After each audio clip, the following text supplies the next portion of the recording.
नगर गांव में निर्मला अपने बेटे मंगलू की शादी शीला से आज से 14 वर्ष पहले करा के आई थी।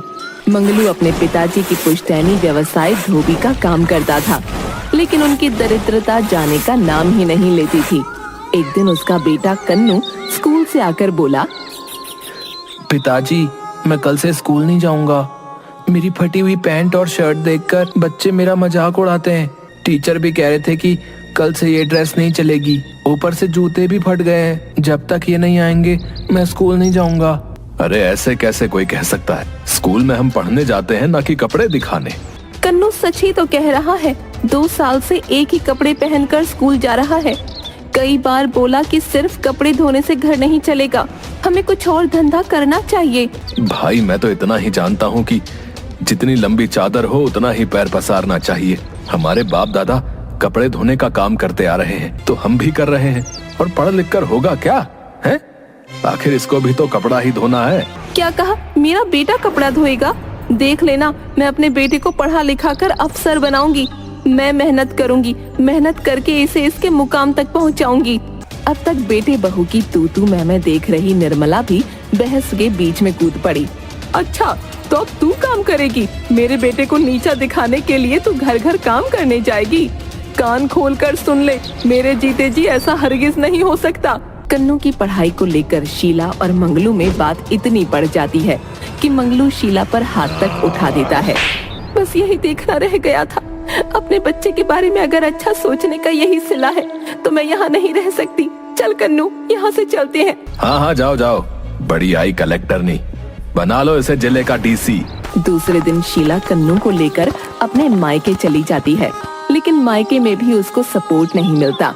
अरे सुमन, क्या बात है? बहुत परेशान लग रही हो। तबीयत तो ठीक है ना? प्रणाम पंडित जी। बुढ़ापा अपने आप में ही एक बीमारी है। ऊपर से बेटी शीला ससुराल में लड़कर 15 दिनों से घर में आकर पड़ी है। कितना समझाया, जाने का नाम ही नहीं लेती।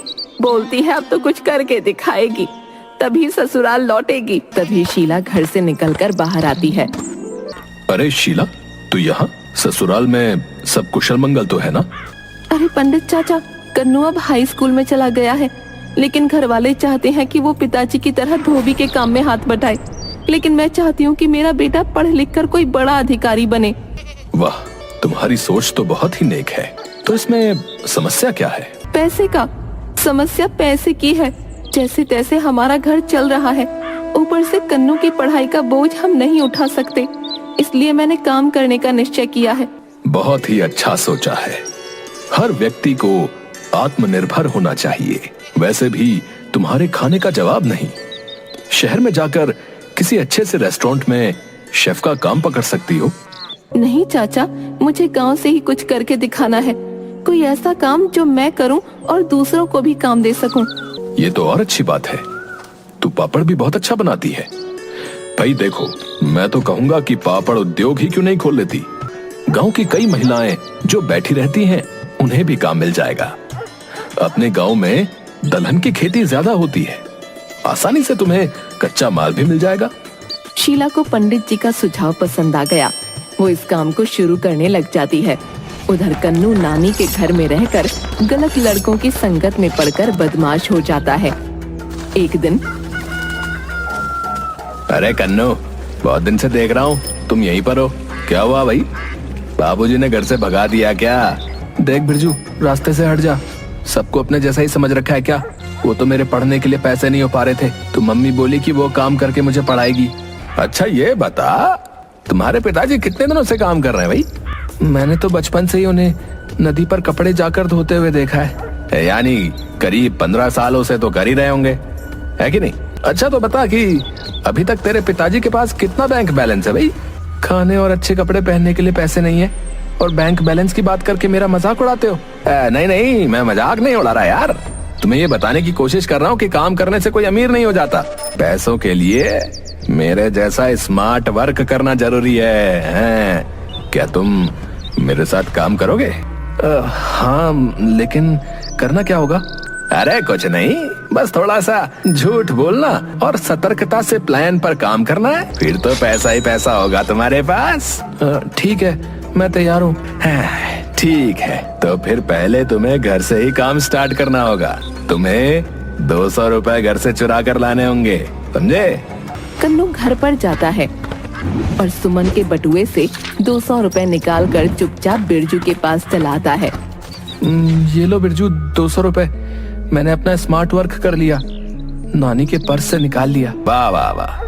लेकिन अगर घर में पूछेंगे कि क्या पैसे तुमने लिए हैं तो क्या कहोगे? कौन पैसा?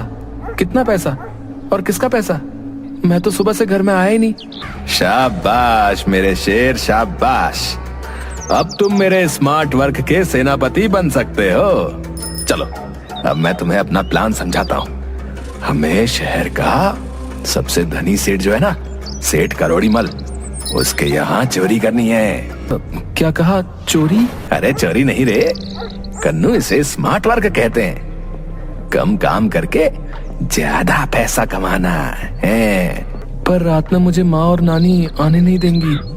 अरे मैंने पहले ही बताया था कि हमारे धंधे में थोड़ा सा झूठ बोलना और प्लान को सतर्कता से करना जरूरी है। बोल देना कि दूसरे गांव में जागरण है? वहीं दोस्तों के साथ जा रहा हूँ। कन्नू और बिरजू दोनों आधी रात को करोड़ीमल के यहाँ चोरी करने पहुँचते हैं। बिरजू, कुछ दिख नहीं रहा, अंधेरा है। घर की लाइट जलाऊं क्या? अबे कमीने, हैं? मरवाएगा क्या? चुपचाप कीमती सामान और रुपयों को बैग में भरते जा, चल। तभी सेठ को प्यास लगती है। मंजूरी, ओ मंजूरी, अरे बहुत जोरों से प्यास लगी है, थोड़ा पानी पिला दे। सोने दो मुझे, जाओ किचन में जाकर पी लो। मेरी बाबू, मेरा सोना, लाकर पिला देना। प्यासे को पानी पिलाना चाहिए। जो कोई मुझे अभी पानी लाकर देगा उसे मैं 10 लाख का सोने का झुमका दूंगा। अभी सुना नहीं? सेठ जी बोल रहे हैं कि अभी जो उनको पानी पिलाएगा वो पानी पिलाने वाले को 10 लाख रुपए के सोने का झुमका देंगे। अबे मरवाएगा क्या है? वो सेठानी से पानी लाने को मना रहा है। बस चल इधर आ। तभी कन्नू फर्श पर रखे गिलास से टकरा जाता है और उसकी आवाज सुनकर मंजूरी वहाँ आ जाती है और दोनों को देखकर चोर चोर चिल्लाने लगती है। करोड़ीमल के नौकर आकर दोनों को पकड़ लेते हैं। इन नमक हरामों को पुलिस के हवाले कर दो। जब 2-2 लठ इनके पिछवाड़े में पड़ेंगे तो सारी चोरी चकारी भूल जाएंगे।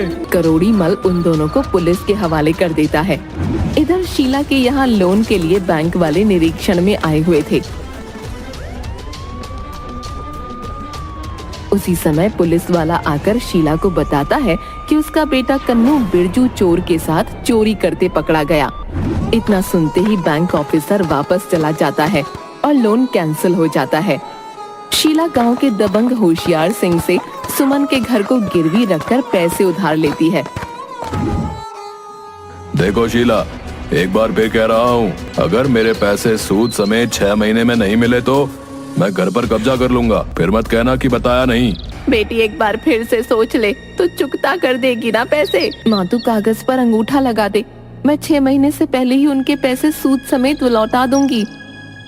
होशियार सिंह से पैसा लेकर शीला सबसे पहले अपने बेटे को जेल से रिहा करवाती है। माँ, मैं तुम्हें वचन देता हूँ कि कभी चोरी नहीं करूँगा। मैं पढ़ाई करूँगा और बड़ा ऑफिसर बनूंगा। पैसों के लिए तुझे परेशान देख मुझे लगा कि एक बार चोरी से उद्योग शुरू करने के लिए पैसा हो जाएगा। हराम के पैसे मुझे नहीं चाहिए। मैं तुम्हें अच्छा बनाने के लिए ही तो मेहनत कर रही हूँ, ताकि तू पढ़ लिख कर बड़ा अधिकारी बन सके। शीला गांव की 10 महिलाओं को लेकर पापड़ उद्योग खोल देती है।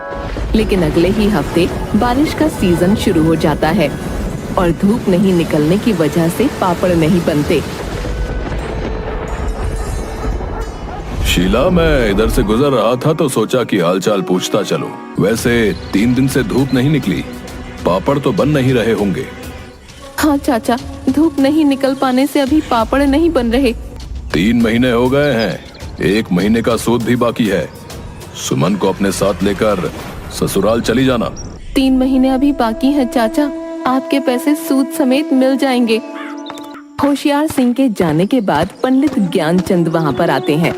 तुमने जो सैंपल भेजे थे वो दिल्ली की एक कंपनी से अप्रूव्ड होकर आ गया है। 2 महीने में हमें 2 करोड़ रुपए के पापड़ का टेंडर मिला है। 50 लाख रुपए एडवांस भी मिले हैं। पंडित चाचा, सब आपके आशीर्वाद का फल है।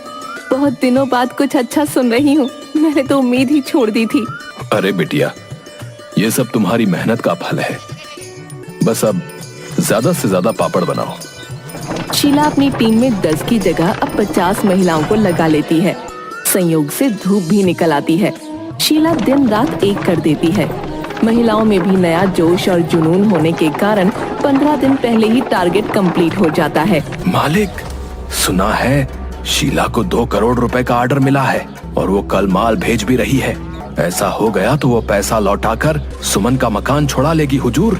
नहीं, मैं ऐसा नहीं होने दूंगा। वर्षों से सुमन की जमीन पर मेरी नजर थी। बिलवा। जी मालिक, हुकुम मालिक।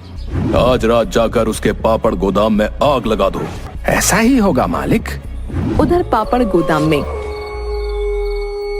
माँ, रात के 12 बजने वाले हैं, चलो अब सो जाओ। नींद नहीं आ रही है बेटा।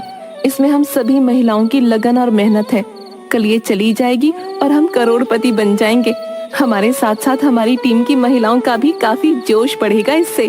थोड़ी देर बाद जब दोनों वहीं सो जाते हैं तो बिलुआ आकर गोदाम में आग लगा देता है।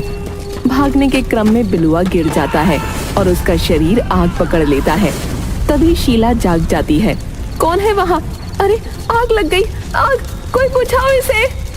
टीम की अधिकतर महिलाएं वहीं सोई थीं। सभी ने जान की बाजी लगाकर आग को बुझा दिया। उधर बिलुआ को भी महिलाओं ने बचा लिया। बिलुआ, तुम्हारी बीवी को भी मैंने यहाँ काम दिया। तुमसे ऐसी उम्मीद नहीं थी। दीदी, मुझे माफ कर दो। होशियार सिंह के कहने पर मैंने ऐसा किया। मैं उसके खिलाफ गवाही देकर प्रायश्चित करूंगा। मेरी मति मारी गई थी जो मैंने उस कपटी का साथ दिया। मैं होशियार सिंह के खिलाफ गवाही के लिए तैयार हूँ। बिलुआ, काम तो तुमने माफी के लायक नहीं किया, लेकिन हर एक इंसान को सुधरने का मौका मिलना चाहिए। धन्यवाद दीदी, धन्यवाद। मैं आज के बाद कभी गलत काम नहीं करूंगा। बिलुआ की गवाही पर पुलिस होशियार सिंह को पकड़ कर ले जाती है। इधर पापड़ की डिलीवरी होने के बाद शीला की टीम को 10 करोड़ रुपए का पापड़ बनाने का ऑर्डर और मिलता है। जल्द ही शीला जिले की सबसे बड़ी उद्योगपति बन जाती है। आसपास के कई गांवों की महिलाएं उसकी पापड़ कंपनी में काम करने लगती हैं। उधर मंगलू को भी अपनी गलती का एहसास होता है और वो शीला से माफी मांग लेता है। वो भी टीम का सदस्य बनकर काम करने लगता है। बहू, बैठे बैठे मन नहीं लगता। इन महिलाओं के साथ काम करूंगी तो मन लगा रहेगा। मुझे भी अपने साथ काम पर रख ले। अरे आप तो मेरी सासू माँ हैं, आपको इजाजत की क्या जरूरत। भगवान ऐसी मेहनती बहू सबको दे। और इस तरह से अपनी मेहनत के बलबूते शीला ने कन्नू का एडमिशन एक अच्छे स्कूल में करवा दिया और उसकी पढ़ाई को आगे बढ़ाया और अपने सपने को पूरा करने में लग गई।